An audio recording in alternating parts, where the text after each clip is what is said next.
Hi, I'm Cash, and welcome to Cash Talks Football, where I break down goals in lots of different football games. And today we're doing the Carabao Cup. Now, before we get into the goal, there's a couple of points against this Middlesbrough Chelsea game I want to point out to you. Now, anyone who watched the game probably thoroughly enjoyed it because there was no VAR. And it was very sort of symptomatic if you've been watching games without VAR in the FA Cup, that there's a team that is so used to getting decisions because they'll just fall over and they get given the decision. Now, this is where it gets interesting. I was watching this game today again. I think it's like the third one because I watched a couple of FA Cup games without VAR. Let me know what you think about this. The referee wasn't making calls and couldn't care less. He was just like, well, no one's going to call me up on it. I'm not going to get called back on VAR because I don't really think it was a foul. So get up and stop complaining. So then the game was just flowing better because people were putting in challenges and tackles. And they were like, yeah, but ref. Or Chelsea were quite a lot. And even Middlesbrough were with some of the challenges. But ref. And it was just like, no, carry on. But that's not what I wanted to talk about. What I want to talk about is the actual way how to stretch the team. I want to show you a couple of coaching points. You can use this if you're a striker or a midfielder. Or if you play for Chelsea Football Club. Now, I'm going to show you this attack before we show you the goal, and then I'm going to break the goal down for you. Ball's coming to this wee man here. Now, can you see how much space this centre midfielder's got here, which is absolutely perfect? But he's able to create that space because there's so much along the front line there. Everyone's got space.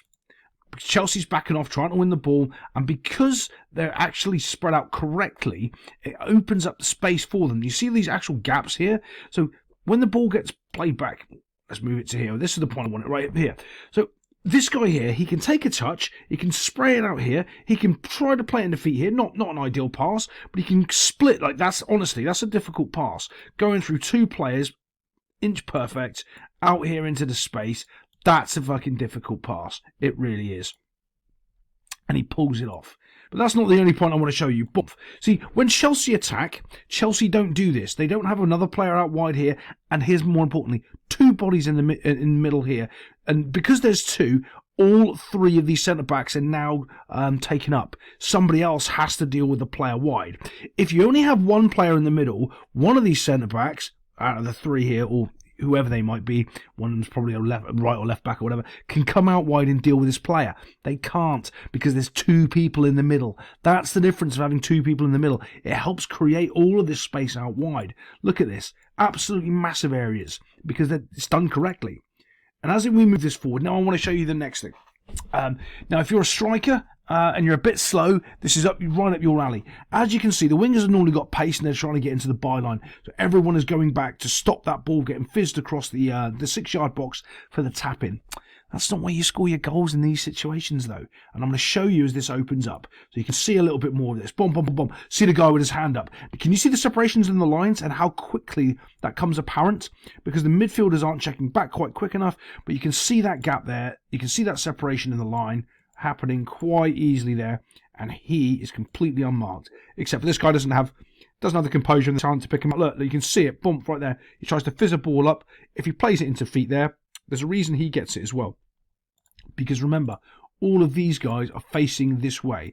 They're facing their own goal. They're not going to be able to turn around and put a challenge in and stop this ball if it's played on to the ground here. And is he scoring? Don't know about his ability. Maybe, maybe not.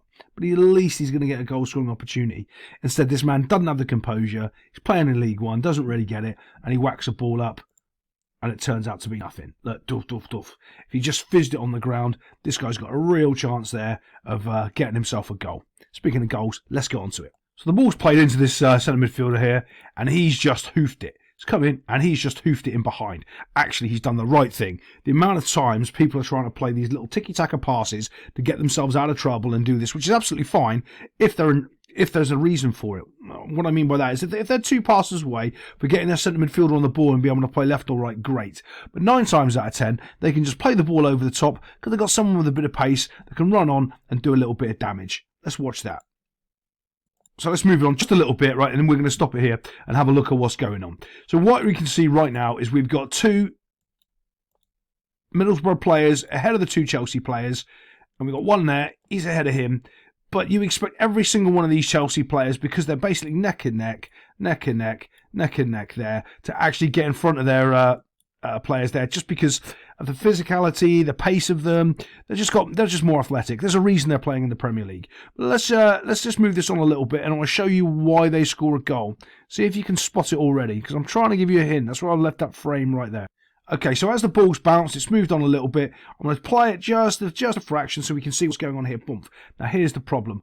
Watch Caicedo here. Supposed to be the best defensive midfielder in the Prem. That's why they spent 117 million on him in the end. Watch what he does as this goes through here.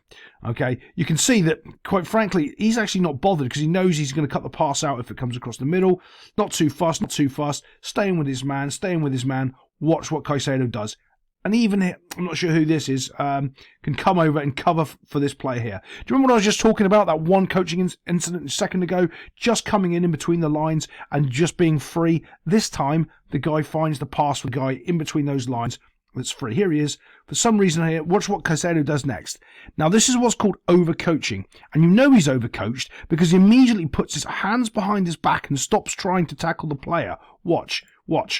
Puts his hands behind his back and forgets that he's got to actually try to win the football. Couldn't care less about winning the football. He's trying not to give a penalty away.